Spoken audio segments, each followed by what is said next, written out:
Hello everyone, বিয়ে বাড়ির অনেক ভিডিওই তো তোমাদের সাথে শেয়ার করলাম, কিন্তু বিয়ে বাড়িতে কি কি মেনু হয়েছিল চলো এবার সেটাই তোমাদের সাথে শেয়ার করি। তো প্রথমেই দিয়ে গেল নুন, লেবু, স্যালাড, রাই আর সঙ্গে ডিমের ডেভিল। এখানে আমি বসেছি আর আমার পাশে বসেছে পিন্টু মামা আর সামনে বসেছে সুরজ। আমি এখানে ডিমের ডেভিলটা নিয়ে যেই ভিডিও করলাম, পিন্টু মামা একটু আমার সাথে ভিডিওটা করে নিল। তো যাই হোক, তারপরেই ছিল নানপুরি আর দিয়ে গিয়েছিল তরকা। তো তরকাটা কিন্তু বেশ ভালোই হয়েছিল খেতে। তো নানপুরি আর তরকার পরে দিয়ে গেল বাটার পনির। তো বাটার পনিরটা তো আমার বেশ ভালো লেগেছে, কারণ পনিরটা ছিল ভীষণই সফট আর ভীষণই ভালো খেতে ছিল। আর তারপরে দিয়েছিল ফ্রাইড রাইস আর চিকেন। যেহেতু অনেকটাই রাত হয়ে গিয়েছিল, অল্প করেই খাওয়া দাওয়া করেছি। আর তারপরে দিয়েছিল চাটনি, মিষ্টি, পাঁপড় আর রসগোল্লা। আর সেইগুলো যেহেতু আমি নিইনি, সেই জন্যই আমার ভিডিওতে সেইগুলো তোমরা দেখতে পাবে না।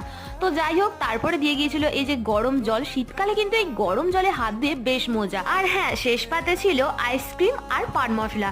তো যাই হোক, আজকের মতো ভিডিওটা এই পর্যন্তই। টাটা।